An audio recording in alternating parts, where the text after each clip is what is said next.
分期付款娶老婆。你们都在问我，在老挝娶个老婆要花多少钱？今天我告诉你，兄弟们，肤浅了。我现在带你看一个大哥，别人是怎么娶老挝老婆的。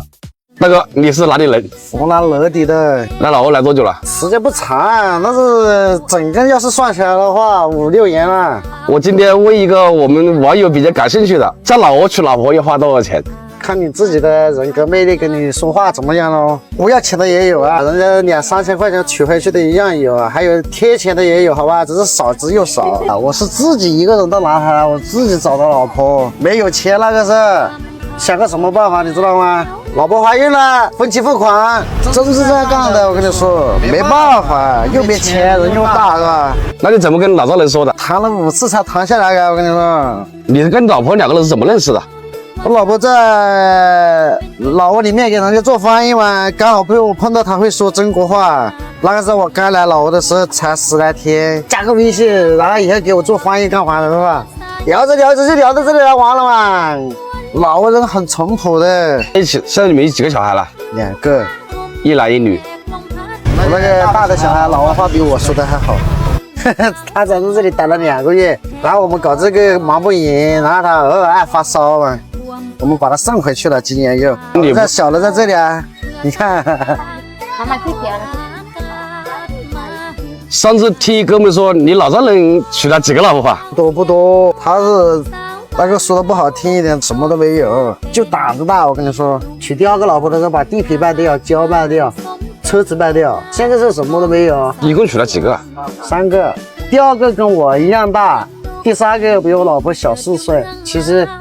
用另外一种角度说的话，我觉得他这人是相当有能力的人，因为你什么都没有还能娶这么多，是不是？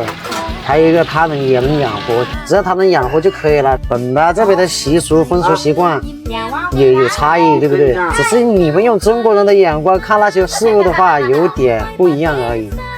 我觉得是有比，只是我跟他相处不来。你在这边主要的工作是做这个吗？做烧烤，卖咖啡啊、蜂蜜啊，这老挝特产嘛，芽蜜啊、小蜜啊，还有挂蜜啊。我们19年就一直是在这个地方，那个时候又没什么钱，父母也不同意我们在一起，他老婆的父母也不同意我们在一起，就那个时候我们就是靠着卖点蜂蜜，2个人在这里养活自己啊。老婆又怀孕了，在这里待了1年，就是纯卖蜂蜜啊，卖过鞋子啊，卖过衣服啊，还卖过水果啊。说的不好听一点，经历了99、81那一点都不夸张。双方父母都没有钱，双方父母都不支持，是我们2个自己坚持，自己谈自由恋爱在一起的。你来老挝的时候带了多少钱过来？1万块。4个月以后吃上只有2000块。我老婆结婚的时候彩礼说是说6万，我身上没那么多钱，我只给了他爸爸2万，2万还是借了6000块钱，然后再谈的分期付款。是的啊，每个月给一点啦。不过我们也对他父母不差，我回国了一段时间，每个月都打了500块钱1个月给他们，就1年差不多打了1万。对于我自己的经济收入来的话，我1年也就是5、6万块钱，就是自己该做的做到了吧，就是不想辜负他。为什么这样坚持要跟我老婆在一起？我老婆比绝大部分的老挝妹子有中国思维一点，能吃回来牢啊，真的。我们2个上面吵架，下一秒可以和好啊。嫂子，大哥对你好不好？好。你们有没有吵过架？有。吵架怎么办？他哄我呗。又怀孕了，又没钱，哎，买了个2手摩托车，700块钱买的。那个时候我们过得很苦的，2个人经常就在寨子里面去收蜂蜜啊，收那些咖啡啊、甘蔗啊、菠萝蜜啊、香蕉、芭蕉啊、凤梨啊，拿到墨丁去卖嘛，就在这里慢慢的就这样过啊。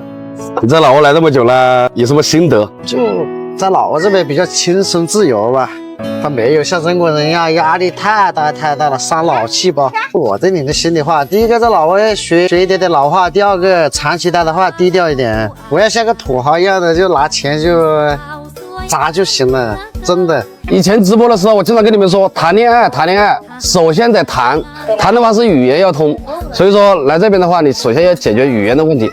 这大哥就做得很对。来老挝来讨老婆要胆子大，死猪不怕开水烫，是吧？要跟刚刚那个老表学习。来老挝这边旅游需要注意点什么东西？你能跟网友说一下不？就是说这边的，还是那个方面，你们自己稍微注意一点。还有一个来的时候注意一下攻略，自己要学一点点老话，你要学一点点基础的东西。在这里来，不管干什么，你心里面也有一点底嘛，是吧？别人也会知道，觉得你在这个老挝已经待了很久了，很多东西不管是各方面都比较方便很多。就是说在这边呢，不会觉得自己是土大款一样，瞧不起人家，别人非常不喜欢，非常反感。你对那句话怎么看？不是有很多人来这边就说动不动过来花多少钱买老婆，这个事怎么看？因为老挝人的思维的话，你们把我们的老婆买回去了嘛，增加我们这边的彩礼的提高，然后中国人在这里啊，把物价也提高了，一下子涌入几万、10万人在这里来，对不对？人家当然反感了。老挝人的话就是比较坦平式生活的那种，如果在这里长期待的这种。低调一点，然后说话文明一点，不要看不起那个人一样的。老挝人的性格骨子里面都是温和的，他到哪里都是温和的。我们来了这么多年，没有看见老挝人打过架，至少是我没看见过啊。我不代表别人，对不对？我只代表我自己，因为我们一直都是把地盘形式在老挝生存。至少我没看见过，看见的都是偶尔有中国人喝酒了吵闹了，那是正常的，对不对？来到这里一定要尊重当地的文化习俗，最起码的一个你要尊重人家，就是比如说别人外国人的中国人去，别人说中国不好是一样的道理，对不对？虽然别人是小国，他们的精神层次方面比我们过得丰富多了。能不能抱着嫂子亲一下？我不亲，你看这么多小妹在看着，你看啊，我们两个经常亲的，你害羞了？老夫老妻的了，我们。不是我老婆害羞哎，我是不害羞。我老婆那个时候我认识她的时候胆子非常非常小，我跟她在一起的刚开始认识的时候，她那个手心里面全都是汗，脸红红的。后来去这个菜市场里面，因为她是这个南塔本地人嘛，绝大部分的人都认识，不要说全部吧，70%认识吧。我就这样攀着她在里面就跑了，她不愿意，就这样攀着，不就是老婆了吗？